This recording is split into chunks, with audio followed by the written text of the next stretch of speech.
Еўрарадыё.FM. Прывітанне ўсім слухачам Еўрарадыё. Мы ў жывым эфіры, як заўжды, трансляцыю са студыі можна паглядзець у нашых сацыяльных сетках Facebook, ВКонтакте, Аднакласнікі, а таксама праз наш канал на YouTube. Там жа можна задаваць пытанні нашым гасцям. Сёння мы размаўляем пра беларускамоўную адукацыю для самых маленькіх, і ў нашай студыі Яўген Бойка і Александра Бойка-Падкапаева. Прывітанне, шаноўныя госцікі. Добрый дзень, хата. Як бы так сказаць, мы з Яўгенам то ведаем аднаго даўно, але шчыльна, і на падмурку беларускай адукацыі для дзетак мы пазнаёміліся з паўгода таму. Вось, і паўгода таму мы рабілі матэрыялы пра тое, як некалькі бацькоў з Мінска аб'ядналіся вакол таго, каб прасунуць беларускую адукацыю ў дзіцячыя садкі. Я так разумею, што досвед гэтага змагання даў пэўную тэарэтычную плынь, і вы крыху змянілі тактыку. Яўген, распавядзіце. Ці Александра?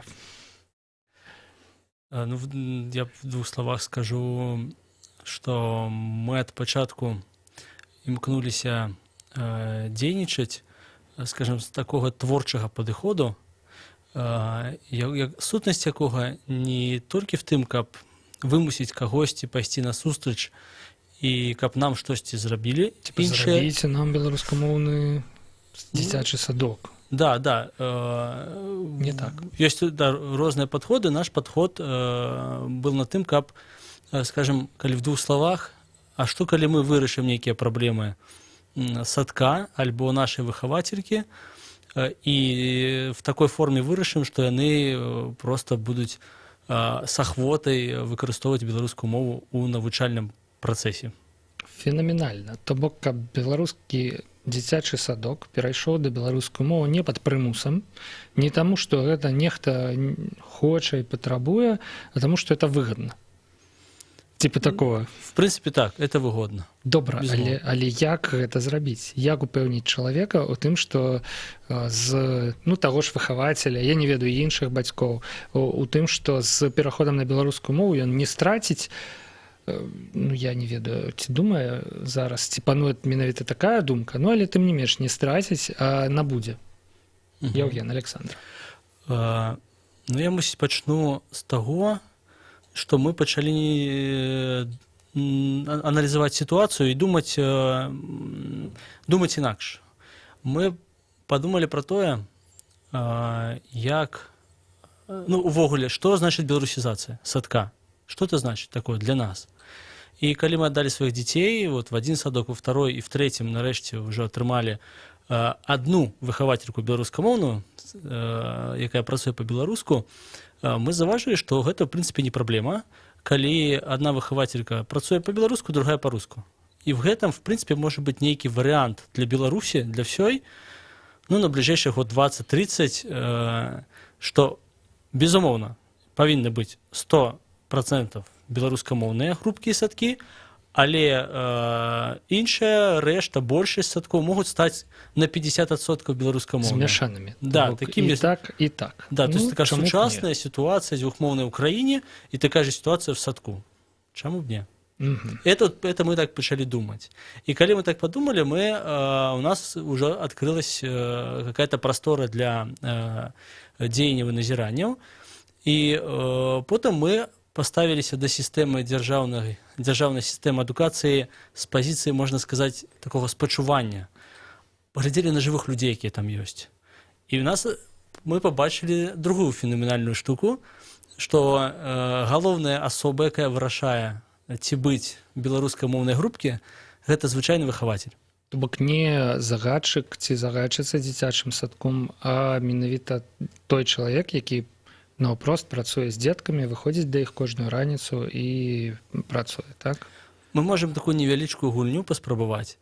Уяві сябе міністрам адукацыі Беларусі, і уяві, што мы прыйшлі, і папрасілі ў цябе, да, сказалі, Павел, як па бацьку, дайце нам, калі ласка, беларускамоўную групу.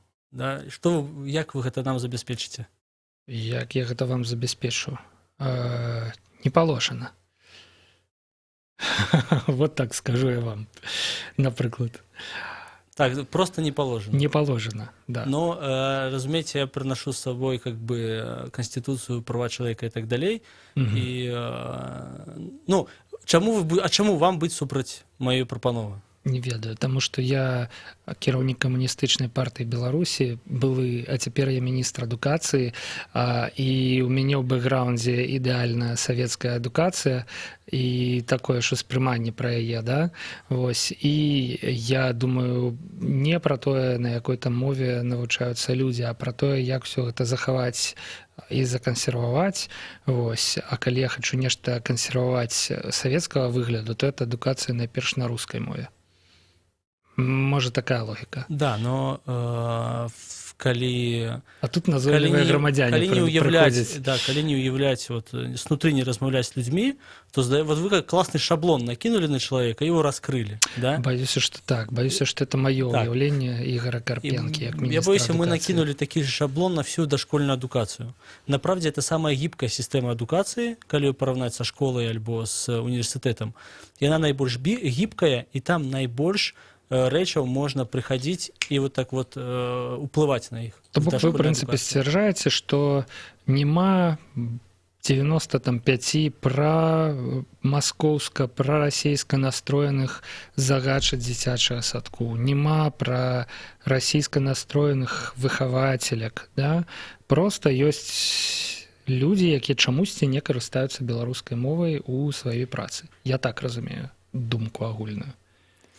Ну, калі на іх наезжаць, да, прыходить с агрэсіяй, то і яны в адказ займут любую позицию, вось, як твою, вож. Да? Угу. Да, вот что бы ни было. Так, а калі як бы праз эмпатыю зразумець, а чым яны жывуць, зразумець, што іх і паміма тых бацькоў, якія ад іх патрабуюць беларускую мову, іх і так багата чым напружваюць. Ім трэба там усю гэтую бюракратыю афармляць, усе паперы. Яны ўвесь час пра гэта кажуць. І ў іх проста не стае часу, каб прыйсці да хаты і штосьці знайсці на беларускай мове. І яны просяць бацькоў, у тым ліку і нас, каб мы дапамаглі ім. Каб мы раздрукавалі нейкія размалёўкі для дзетак, каб мы раздрукавалі матэрыял на беларускай мове, там і там нейкія правялі гульні, святы, паказалі матэрыял візуальны ці рознага кшталту матэрыял, каб яны гэта пабачылі і каб гэта было як мага прасцей. Да, мы зараз скажем про выхавацеляў.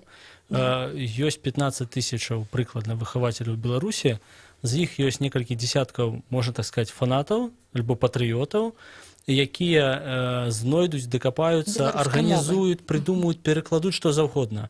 Но это просто героі нашы. Но іх толькі некалькі дзесяткаў. І атрымаецца, што... А што з рэшты людзей? Выхавацелі в садку, насамрэч, они вельмі перегружаны абавязкамі, вельмі перегружаны, і садок сам не паспявае зачыняць бытавыя свае пытанні. А як ему яшчэ взять что-то новое в работу? И як выхавателю, вот уявите, он размаўляет, тут по улице мы идем, по улицах не ходят сотни беларускамоўных выхавателяў. Что з ім такое здарыцца, что он за одну ночь павінен стаць беларускамоўным? Как ему працаваць по-беларуску, калі он ніколі гэтага не рабіў? Ці, напрыклад, за одно это даже профессионализм. Лепей я буду по-руску, но правильно казаць, чым я з дзіцёнкам буду размаўляць на нейкай трасянцы. Они не могут так адразу за дзень, за месяц змяніць. І, конечно, заробак іх зусім не матывуе рабіць звыш таго, што яны робяць. Яны ўвогуле, то бок мы ад іх патрабуем, каб яны выкладалі па-беларуску, але прыйдзіце і выкладайце самі, бо загадчыца яна некалькі разоў мяне звала, каб я в садочак прыходзіла працаваць. Так. Але там такі маленькі заробак, што я не магу дазволіць сабе там працаваць. І на іх можна паглядзець, што яны працуюць з нашымі дзеткамі, дзетак багата, яны выкладваюцца цалкам, як бы і дзеткі задаволены. і яшчэ мы прыходзім і на іх наязджаем, што калі мы дзейнічаем сістэмна і наша прапановы патрабаванні да самой сістэмы, там да міністэрства, да адміністрацыі, это все правильно, это все окей. Але калі нам разам з гэтым трэба дабіцца нейкіх вынікаў, ну надо паглядзець рэальна на сітуацыю, што сістэма дашкольнай адукацыі не атрымоўвае фінансавання дастатковага, можа там раскрадаюцца грошы. Я не могу сцвярджаць. Но в садках бачно, что с ресурсами у них слабо. Ось. И это 400 тысяч детей в этой системе ее проходят. Да? Это важный взрост до 6-7 год. Вельми важно. Взрост, коли формируется, что у них формируют наши выхователи. Что будет далее. Так, Вось. И разумеется, что вот эти вот, мы разбирались, доследовали, размаўлялі, брали интервью, у выхователей, у бацькоў, з загадчыцамі, да, вот мы как бы открыто так подходили до ситуации и доведались про одну простую банальную проблему.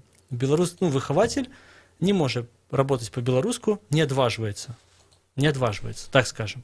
Багато хто не отваживается, бо он не будзе просто паспяваць напоўніць адукацыйнымі матэрыяламі працэс. Ёсць прабел, адукацыйныя матэрыялы, якія гатовы да карыстання. Они цікавыя, яны сучасныя, з імі класна работаць, они падабаюцца дзецям. Такіх матэрыялаў па-беларуску іх, скажем, малавата, і яны не сістэматызаваны і не сабраны в одно месца. І рашэнне, якое вы ведаеце, у мяне тут шмат адразу думак прыйшло ў галаву. Па-першае, это, канешне, все роўна кампанія з разраду беларусы, якія дапамагаюць сабе самі. Да? Вось, нягледзячы на тое, што іншым шляхам, але таксама вы ўзялі свой час, да, і хочаце гэтыя матэрыялы распрацаваць. Да, распрацаваць, падрыхтаваць іх і так далей. Ніхто за нас гэта не робіць, хаця здавалася б, вось, я не ведаю, можа гэта ўжо стэрэатыпы з мінулага, бясплатная адукацыя, там бясплатная дзіцячая адукацыя, бясплатныя дзіцячыя садкі і так далей. Вось, а другое, гэта я адразу падумаў пра людзей, якія прыходзяць да нас сюды ў студыю. І шмат хто з іх таксама хацеў бы размаўляць па-беларуску, вот са мной. Да? Ёсць праграма пра айцішнікаў, напрыклад, якая называецца «Стартапніца». І прыходзяць айцішнікі і кажуць, я б з задавальненнем, вось гэта яшчэ яны могуць сказаць па-беларуску. Размаўляў бы па-беларуску, але не вырашаюся. І я добра разумею, што трэба дазволіць гэтаму чалавеку размаўляць па-руску, бо ён проста не скажа і 10 долі таго, што мог бы сказаць карыснага ў эфір па-беларуску. І як яго падрыхтаваць да такой размовы і перавесці на беларускамоўныя рэйкі, я не разумею. А як падрыхтаваць і перавесці на беларускія рэйкі выкладчыкаў? Выхавацелі ў дзіцячым садку. Гэта пытанне, оно складаецца з двух пытанняў. Першае, як это сделать стратэгічна, да, што мы можем зрабіць і што конкретно предпринять, да? І другое, а чаму они пагадзяцца? Да? Чаму гэта будзе выгадна? Да, што мы зробім, і чаму это будет выгадна, што они пагадзяцца? Да, і вот это такой одним стрэлам трэба забіць 2 зайцоў. Вы прыдумалі, як гэта зрабіць? Да, ведаеце, ёсць вот в тых самых стартапах, я там працую з камандамі, са стартапамі, і ёсць простая методыка, это прототип, тест, высновы, коррективы и так далее. То есть мы в опытным шляхом пачалі думать, дапамагаць спачатку на автомате выхователям. Вот они нас попросили, раздрукуйте нам маляванки. Вы им раз беларускамоўныя маляванки, да? Малюнок знайшлі, вершик знайшлі, Сашка, да, это собрала, раздрукали, принесли.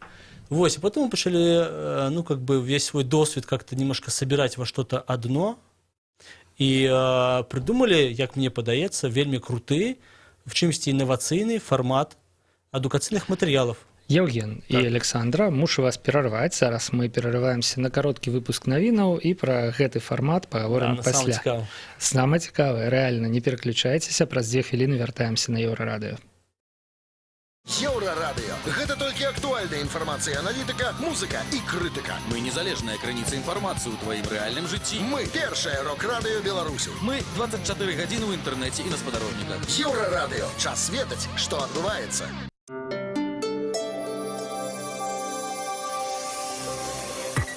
Єврорадіо. Новини – наша справа.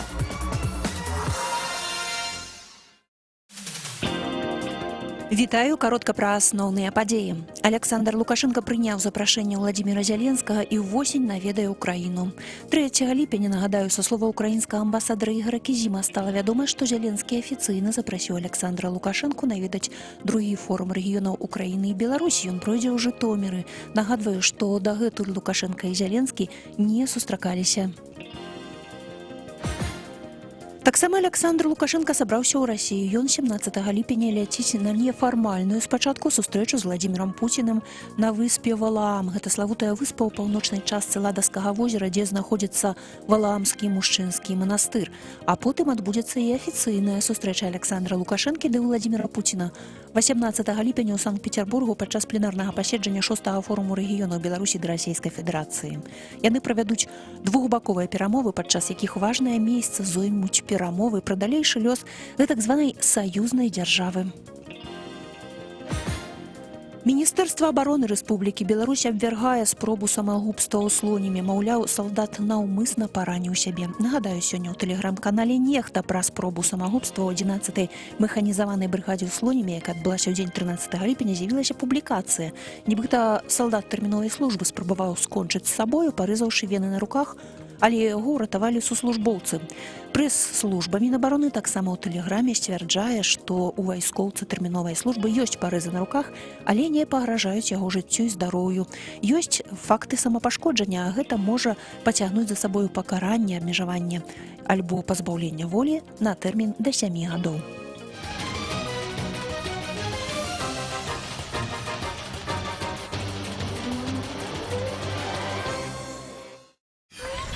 Еврорадио.FM. Вяртаемся ў студыю Еўрарадыё. Мы ізноў у жывым эфіры, ізноў можна глядзець нас праз сацыяльныя сеткі і ізноў можна задаваць пытанні нашым гасцям. Гэта сёння Яўген Бойка і Александра Бойка-Падкапаева. Прывітанне яшчэ раз, шановныя нашы госцікі. Вітаем, сябры. Нагадаю, што мы размаўляем пра беларускамоўную адукацыю ў дзіцячых садках. Калі пераказваць папярэднюю частку нашага эфіра, бацькі, якія хацелі б, каб іх дзеці навучаліся ў дзіцячых садках па-беларуску, вырашылі, што яны мусяць зрабіць пераход на беларускую мову пэўным чынам выгадным для выхавацеляў і для саміх садкоў. А як зрабіць іх выгадным, як дапамагчы і падштурхнуць, да, вось на гэтым мы якраз і спыніліся. Быццам бы ёсць нейкая ідэя, так? І вы распрацавалі, як быццам бы гэта стартап, да, пачалі працаваць з гэтай ідэяй і яе паступова рэалізоўваць. Прымяраць адзін варыянт, другі, трэці, чацвёрты, і вось тут нас перапыніў выпуск навінаў. Яўген ці Александр, хто пачне распавядаць далей? Магчыма, якая ідэя, на чым вы спыніліся? Насамрэч, так, пасля таго, як мы ўзімку правялі краўдкампанію і закупілі матэрыялы, закупілі літаратуру, набылі абсталяванне, тэлевізор, за які нас крытыкавалі, але так бывае, што ты спачатку штосьці зробіш, а потым зразумееш, навошта гэта ўсё. Уяўлялася, што тэлевізор можна выкарыстаць таксама, як каб адтуль гучала, адтуль была карцінка, звязана з беларускай мовай і культурай. І пасля краўдкампаніі да нас прыйшло, Саша распавядзе. Да, як бы у падтрымку нашей краўдкампаніі да дзетак, да нашай групкі з намі звязаліся і прыйшлі ўжо як нашы паплечнікі. Гэта альтанка для чытанкі правялі такі... Тацяна Крыцкая правяла такі цудоўны спектакль дзіцячы пра вусеня. І дзеткі былі вельмі ўражаны. Яны сходу лавілі беларускія словы, ім так падабалася, яны і выхавацелі былі як бы задаволены, і дзеткі потым багата запытвалі, а калі яшчэ да нас прыйдуць, а потым да нас таксама прыйшлі рэканструктары. Юрась Устинович з сябрамі паказалі нам нашым дзеткам рыцарскую культуру, і яны таксама былі ўражаныя, там селфі, фоткі, потым На беларускай мове гэта такое вось для іх і было мы падумалі, да, незвычайна. што в гэтым штосьці ёсць. Оно заходит всім, трэба гэта развіваць тэму, і прыйшла акурат вясна, і на весну мы такое зрабілі міні-свята традыцыйнае у сябе в садку, гуканне вясны.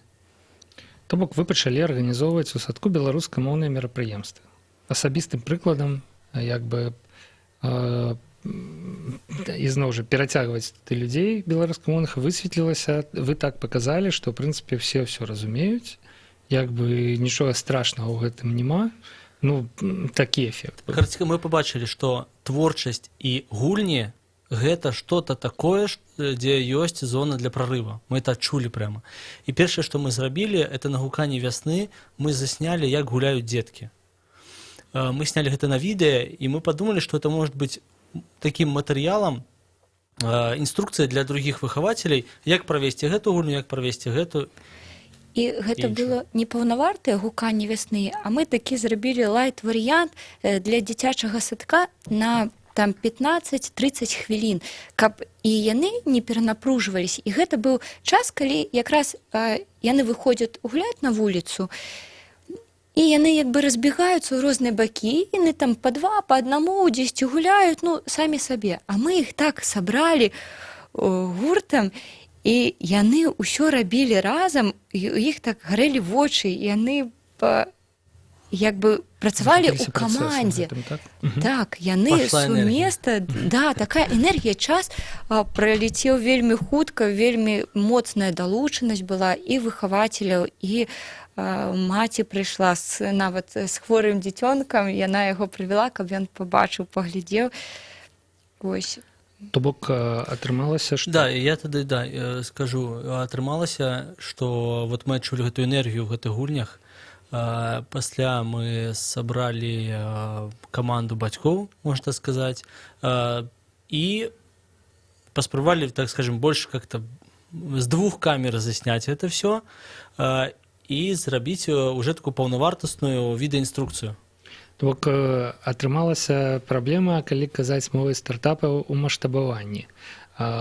Вы-то можаце ў свой беларускамоўны, у сваю групу беларускамоўную, у свой дзіцячы садок запрасіць і гэтых, і тых, і самі можаце зладзіць там гуканне весны, да? Але каб на дадзены момант, каб гэта зрабіць, вам трэба самім аб'ехаць колькі зможаце садкоў, да, і самім там ладзіць гуканне весны увесну, я не веду, купалле ўлетку, там і гэтак далей, і гэтак далей. Іншы выхавацель не пачытаць. Ну, мы грамадскія дзеячы, да, мы займаемся этнаграфіяй, мы это все любім. І выхавацелі не маюць часу з гэтым пазнаёміцца, перачытаць, пабачыць, съездзіць в экспедыцыі, да, но это не вядзецца пра гэта. І да, и атрымалось как-то знайсці такі фармат, каб мы сваімі напрацоўкамі, плюс мы выкарыстоўваем самыя сучасныя адукацыйныя фарматы, дасягненні педагогікі, як мы это все можем собрать во что-то одно и, да, масштабировать на всю Беларусь. И видеоформат оказался, ну, как бы мы в теории уявили, что это то, что трэба. Мы сняли 3 видео на сегодня, ну, не сняли больше, смонтажировали, выпустили 3 відэа. Відэа гэта заўсёды інструкцыя, як пагуляць в супольную гульню. Потому что супольная гульня, они, ну, такие найбольш важныя для дошкольников. Супольные ролевые гульни. И мы уже потом, калі знялі гэта відэа, смонтажировали и так далее, пачалі его показывать выхавателям, детям, в разные города досылали, где знаёмые выхаватели. И там нам зрабілі всякие там завахи, что подправить, но все сказали, гэта вельмі круто что по некалькім прычынах. Это тое, што трэба. І самае важнае, ну, мы ж размаўлялі, выхаватель перегружаны. І мы гэтым відэафарматам адразу же эканомім, ну, где-то в 2-3 разы паскараем падрыхтоўку да занятка. Таму ему не трэба чытаць, сапраўды, не трэба ламаць голову, как это выглядит, как это правило. Як это мусіць выглядаць, то бок это ўжо не папера з фоткамі, а ён бачыць, дзе мусіць знаходзіцца дзеці, дзе мусіць знаходзіцца ён у гэты час, адкуль, я не ведаю, мусіць з'явіцца там нейкі удзельнік гульні, да, каб гэта было эфектна і так далее. Вот это вся, да. Як я все зразумеў, Да. да? Што гэта за гульні? Што гэта за гульні, якія гульні вы абралі, наколькі яны універсальныя? Мгм. Ну, увогуле... Евгену давядзецца адбывацца на гэтае пытанне. Глядзіце, Я дадам. мы же, я не ведаю, хто там вясковы з нас, да? Хто лета праводзіў на Ну, вёскі, лета на вёсцы, да. колькі там было, да, гульняў, і потым... У асноўным картачныя, на жаль. Але Не, у нас было как бы веселей. Чым адрозніваюцца гульні на вёскі? То, што ты іх сам прыдумляеш. Вось, і таму гульня, кожная гульня мае прастору для таго, каб яе дадумаць, каб яе развіваць. Мы взяли беларускія традыцыйныя гульні за аснову, какие-то сучасныя педагагічныя наработкі, і мы дадумывалі, як это, што можна дабавіць, які элемент в гульню, каб там было что-то, ну, даць ей новае жыццё. І вось мы, напрыклад, знялі одно відэо «Яваровы людзі». Эта гульня как бы классичная, мы ее как бы сняли, а потом мы придумали, как ее доработать. И ну, с наступного некого раза мы покажем, как мы ее доработали. Ну, идея простая. Там никто не принимает решения, да, в гульне. То есть там есть правила, ты по этих правилах как бы бегаешь, там попался, ты все. Да? А мы додумали, как можно сделать так, что у детенка есть момент, где он может один раз откупиться, да, и вот ему надо сделать этот выбор. И вот когда это дошкольник, там, 5-6 год, и он уже вучится робить выбор самостойный, он уже, ну, как бы, вот, эта свобода и отказность, и самостойность, это то, про что мы кажем, да, вот это додатковая каштовность. Мы работаем не только на мову и на культуру белорусскую, что может цеплять не всех людей, но самостойность детей цепляет кожного белоруса, правильно? И кожного батьку повинна зацікавіць такая магчымасць, што дзеці робяцца больш самастойнымі з садочка. Вось, ну, может, трошки так это... Может, мы ідэалізуем крыху, мне здаецца, бацькоў-то нашых, таму што збольшага, мне здаецца, яны проста вядуць дзяцей у садочак, каб іх там нечым занялі, пакуль яны будуць на працы ці што-небудзь такое рабіць, да, што не дазваляе ім быць побач з дзецьмі. Ведаеце, ну, зноў такі, я бы сказал, что это такой шаблон, да? Ну, шаблон, Уявите, да. На батьковском сходе сидит выхователь, и, ну, как бы со старой школы, и она начинает рассказать про проблемы, что у вашего детенка такие-то проблемы. То есть я-то разумею, что это просто зона прорыва для детенка, зона его развития, роста, ну, все окей. Но она, конечно, про проблемы. И батьки реально вельми турбуются, они ходят до психологов, потом в садку, поза садком, они спробуют выправить проблемы, яких нема. А мы разумеем, что вот 2-3 гульни наши, и вот этих проблем как бы их як не было. Тому батьки любят своих детей, и батьки хотят быть хорошими батьками. Это их натуральное такое помкнение. И мы так само вот выходим на... Ну, мы как бы так проскочили, атрымоўваецца, что наша стратегия – гэта дать выхователям такі формат материалов, что яны будут детей будут втягивать, да, и, скажем, таких батьков, которые далеки от белорусской мовы и культуры. Ось. Потому что люди, которые втягнуты в мову и в культуру, они так само как бы могут быть нашими союзниками, мы это робим для их, ось, а они это могут досылать своим выхователям. То есть у нас такая как бы комплексный подход, все, кто с нами, давайте мы зараз втягнем тех, кто пакуль что не з нами. На старонцы этого проекта на УЛІ ёсць інструкцыя нават, як гэта працуе. Спачатку выхавацель абірае занятак, пасля дасылае бацькам чацік. Так. Бацькі з дзецьмі глядзяць дома, як бы это падрыхтоўка, я так разумею, да? Да гульні, а пасля яны сустракаюцца, я маю на увазе дзяцей выхавацеля, якія кожны ў сваім асяродку падрыхтаваліся да гульні і гуляюць з дзецьмі ў гэту гульню разам. так, і гэта цікава. Вось, але на колькі разоў? Вот у мяне, ну, то бок, раз они пагулялі ў адну гульню, пагулялі ў другую гульню, пагулялі ў трэцюю. Но такіх гульняў, каб рэальна заняць надоўга, там, на весь навучальны год і зрабіць гэты навучальны год беларускамоўным і вось з гэтымі гульнямі, ну, іх трэба, я вот думаю, ну, 100, мабыць, да? І як гэта адужаць усё сіламі вашай каманды? Які тут план? Вот это, да, это у нас на сторонце проекта один со сценариев, коли выхователь, человек, который побачил и почал користаться нашими материалами, інший сценарий может быть от батьков. Но сутнасць, но пытанне, да, пытанне справедливое, и мы это тестировали, мы распытывали, и выхователи нам сказали, что такой минимальный плотный объем это 150 таких відео, як у нас. А яны у нас там по хвилине, по 2, по 3 хвилины. Да, каб было зразумела, то есть недолго поглядеть и разобраться. Все вельмі хутка робіцца, адбываецца. І таму выхавацелі эканомяць час і на падрыхтоўцы, і на тлумачэнні дзецям, і на самом правядзенні, і дзеці матывіраваныя, да, вот, гэта рабіць. І глядзіце, мы же, для нас это пачатак. Пачатак это гульня, одна гульня, там, это міні-праект, які дзіцёнак пачынае разам з выхавацелем рыхтаваць. Он же паглядзел відэа, он цяпер таксама ведае, што гэта такое. Гэта гульня. Это его уже задача. Он уже как бы не дае выхавателю спакою. Наши дети нам не дают спакою.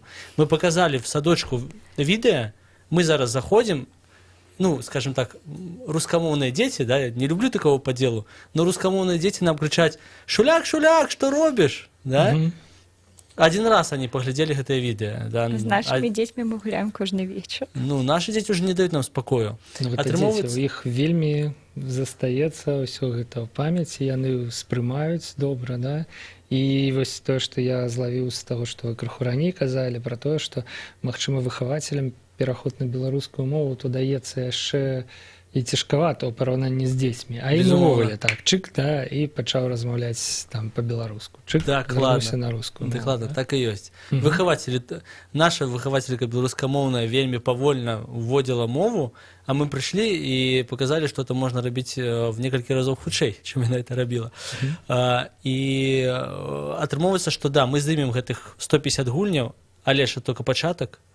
Далей мы плануем здымаць відэаінструкцыю гукання вясны, купальля, калядаў. І такі ўжо праект можа займаць 2 тыдні. То есть 2 тыдні, да, ну, выхавателька ведае, чым займацца з дзецьмі 2 тыдні. Это будет какое-то видео, может быть, долгое, альбо какая-то такая серия с 5, но это уже проект на 2 тыдні. Да? У прынцыпе, можна 2 тыдні прысвяціць падрыхтоўцы да гукання вясны ў дзіцячым садку. Гэта майстраванне нейкіх там прыладаў, касцюмаў, вывучэнне абрадаў, трэніроўка таго, як там, не ведаю, вот гуканне, як вогнішча запальваць. Да? Можна взяць гуканне вясны, дзіцячым садку, пафарбаваць птушак з паперы, спекчы птушак з цеста, падрыхтаваць песенкі, карагодзікі, і гэтак далей. Да. І вельмі важнае тое, што гэта праектная дзейнасць, што дзеці працуюць у камандзе, яны памагаюць адзін аднаму. І тут атрымоўваецца тое, што яны не дзеляцца на тых, што вось гэты не можа, а гэты можа, гэты малодшы, гэты старэйшы. Яны як бы дапамагаюць адзін аднаму размяркоўваць абавязкі. У кагосьці атрымоўваецца лепш маляваць, расфарбоўваць, ён расфарбоўвае, хтосьці ўжо выразае і клеіць. А трэці дзіцёнак там вучыць, там спявае і як бы усе слухаюць. То бок яны працуюць у камандзе, і гэта вельмі важна, што яны з самага маленства ўжо як бы такую... працаваць разам. Так, Тут, на равных. як бы дапамагаць. Ну, разумеется, старая система — это все разом малюем, все разом вырезаем, то же самое, да? У нас засталася рэальна вось хвіліначка ў эфіры і трэба падсумаваць. На сайце Улі ёсць краўд-кампанія, трэба назбіраць на ўсё гэта нейкую колькасць грошай, каб ажыццявіць гэты праект. Калі шчыра, мне тое, што мне сёння вось распавядалі падчас гэтага эфіра спадабалася, мне здаецца, што можа спрацаваць. Мне здаецца, што можа спрацаваць. Дзякуй вам, Яўген і Александра, за гэтую размову. Да пабачэння. Дзякуй. Да, сябры, да пабачэння. Кожны з нас можа змяняць, таму змяняць Далучайцесь. Да, далучайцеся. Павел Свердло працаваў пры мікрафоне. Пачуемся на Еўрарадыё. Еўрапейскае радыё для Беларусі.